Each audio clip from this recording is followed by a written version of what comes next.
Ladies and gentlemen, welcome back. It has been 48 hours since I was last sat exactly here talking to you about Unity's egregious new runtime fee, and a quick TLDR for those who missed that video, but I still suggest you go and watch that as there is a lot of context in it. But here we go. 3 days ago, Unity, one of the world's biggest game engines, decided that their monthly fees that they charge users to use their game engine was not enough. They needed more. And so therefore started to arbitrarily start charging the developer every time a user installs their game. Not buys it, not downloads it, installs it. So yes, multiple devices, the developer has to pay the fee per device. If you want the not so TLDR version of it, please go watch the video.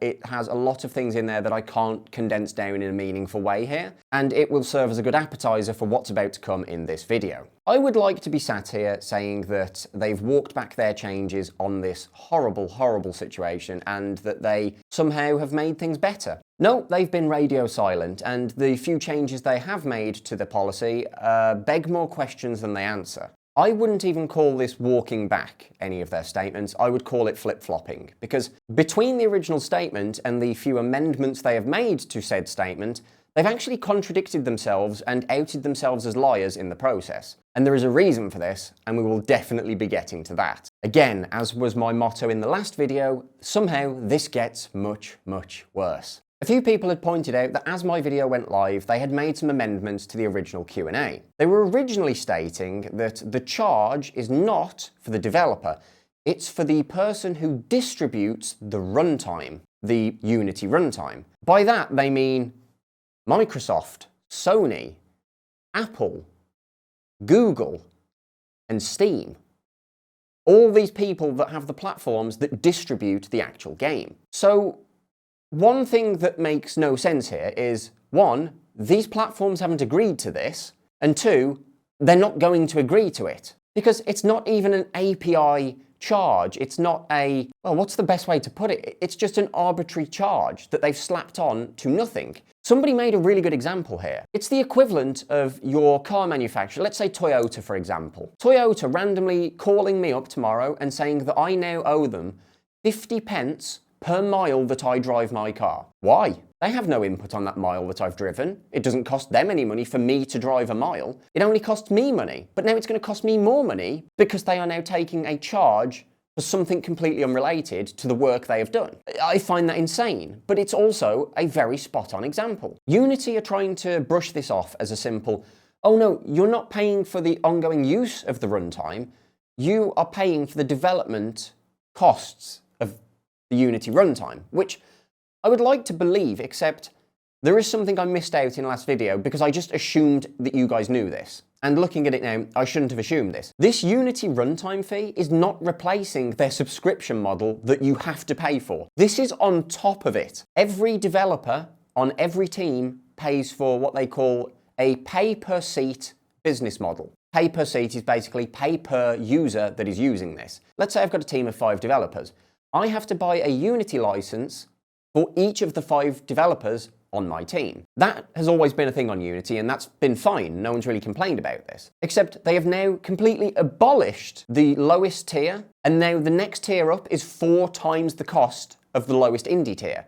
So along with this change, not only are they adding in this arbitrary charge of 20 cents per download, 20 cents per install, your license fee that you have been paying for the last few years is now 4 times as much per person on your team. So they've upped the price and added a new pricing model on top that you pay alongside the first one. This is why people are so angry, because essentially for some people, they are now going to be paying Unity quite literally 10 times what they were previously paying. How is that fair?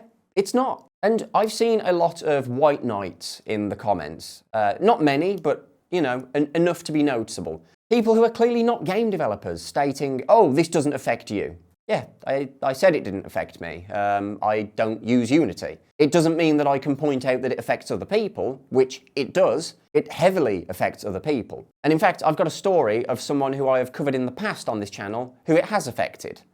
Massively. A developer who goes by the name Warmans, and I hope I've pronounced that correctly, especially with this cold, this flu that I've got from conventions.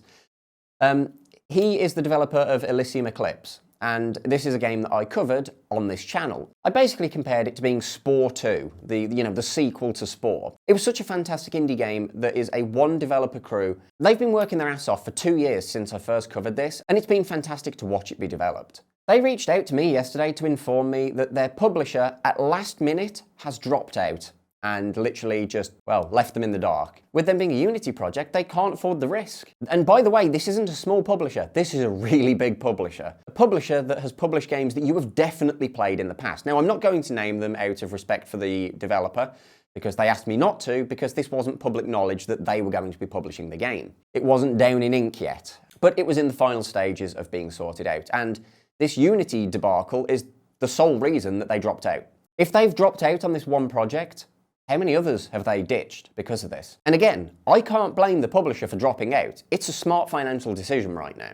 If they published some of these games, they would quite literally be taking on debt. Massive debt. Now, let's talk about another thing that was changed in the initial Q&A. After stating that it's going to be the person who distributes the game that takes the charge, they then changed it to say that, no, it will be you as a developer, once again, except this time it will be the first install per person. Now, you're probably noticing something very conflicting within a space of 48 hours here. They originally said that the aggregate data that they collect does not allow them to know who the person is, or which machine they've installed it on. But now they are stating that they can. So they've lied. Which one is it? Because if they are now able to do that, they're using digital fingerprinting across devices, which does not comply with the laws that they previously said that they were complying with. So which one is it, Unity?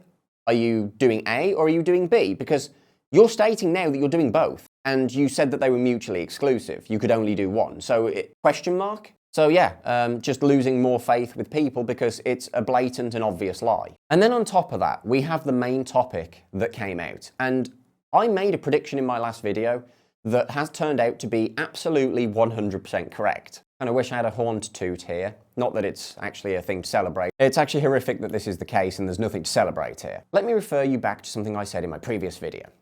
You may remember earlier this year when Unity got themselves into hot water because their CEO basically said, as an indie developer, if you're not adding microtransactions to your game, you're an idiot. Already, you can see that they're wanting indie games to include microtransactions, especially the successful ones. Now, what does this new change push? Well, indie games that have got tons of installs that are really popular, but are, in his words, undermonetized, you will be punished for making a good, down-to-earth game. How was I correct with this? Well, many developers have had some DMs, Unity sliding into their DMs over the weekend, making under-the-table offers to completely waiver the 20 cents per install fee. And you might be thinking, well, why would they do that? Why would they waiver that fee? Well, there's a catch. Last year, Unity merged with a company called IronSource. IronSource is used for their app analytic tracking software. And the problem here is that there was another company called AppJoy. Now, Unity had a merger with IronSource despite AppJoy being the most popular choice for analytics by far. Now, Unity will only waiver the cost per install fee if you use IronSource instead of AppJoy, which is one of the most monopolistic things I have ever heard. You get to save 20% plus of your income by using their proprietary tools. Now, here's the problem. AppJoy is objectively, fundamentally better than IronSource as a tool. And it has become very apparent that Unity is just trying to kill out AppJoy. So how does that mean I was right in my last video? Well, put quite simply, Unity is forcing people to use their in-app purchase tools, their analytics tools, and their advertising tools. If you use all of those tools, they will be kind enough to stop this cock and ball torture. Because that's essentially what this is. They've got you by the balls, whether you like it or not. And this just follows what I said in my previous video. It doesn't matter how far they walk this back now. The faith and trust is gone. Indie companies are coming out by the hour, stating that after this game has been published, they're done with Unity. They can't afford an engine change right now, but this is the last game that's been made in Unity. And any projects that are early in development right now are ditching Unity altogether. There is even a collective right now that are stopping and turning off all of their Unity in-app purchases and microtransactions in protest. And some of these indie companies are not as small as you would think. Collectively, they are hurting Unity right now. Not in a week's time, not in a month's time, not a year down the line, right now. They are hitting them where it hurts in the tools that they are trying to monopolise and push to people. I am over the moon to see so many people in the game development community and outside of the game development community come together to collectively clobber Unity to death. And when I say to death, I truly do mean it. There is nothing they can do now to salvage this situation. The trust is gone, the goodwill is gone, and quite frankly, they have just shattered a community.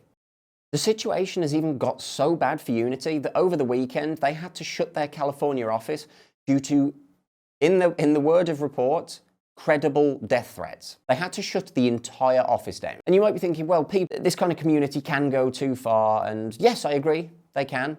But the shocking bit is this wasn't part of the community. This was a Unity employee that made these death threats. The Unity employees have come out in droves in support of us, the game developers, stating that everything we have pointed out as a horrific oversight, they pointed out months ahead of time, and the executives went ahead and released it anyway. There is also a correction that I need to make to my previous video, and it's not one that actually really affected the video at all. And with me correcting this now, it's actually so much worse than what I first said. I originally misread it as that they will only start charging you after you have earned a profit of $200,000. Oh no, that's after $200,000 income. That is before taxes, that is before expenses, that is before paying your employees. To put this in the simplest sense, between Steam taking 30% of all income from your game sales, Unity taking a flat 20% at the threshold, you lose 50% of your income immediately. You are then left with 50% to do marketing, pay your employees, and buy the things that you need to make this game happen, such as your computers, your workstations, your graphics tablets. That isn't expensable before this. That's expensable after. Imagine working in a supermarket and it comes to payday and you see that your employer or just some random guy has straight up taken 50% of your paycheck before you even see it. Before tax. It's a tax before tax. These companies, the indie ones at the very least, are struggling to survive. And Unity is making it 50% harder in conjunction with Steam. This is a topic that I will definitely keep up to date on. You guys had a fantastic response to me making a video on this topic, and I'm going to keep up to date on it because this is clearly something that my community feels just as passionate as me about, and I hope that we can help make a difference. Of course, no one man or no one community is going to single-handedly solve this issue, but as we've seen over the last 48 hours, these communities banding together to try and make a change, well, it's working. It's forcing bigger companies to step forward and say something. And as a final gift for you all, here's some screenshots. The Unity Discord, the moderators for some reason have thought the best response to this situation is to ban their enterprise partner members.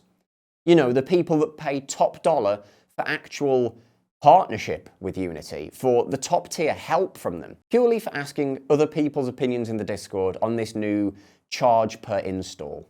I think it's safe to say that Unity has imploded beyond repair, and now we're just going to be watching the community try to put out the smouldering remains over the next couple of weeks.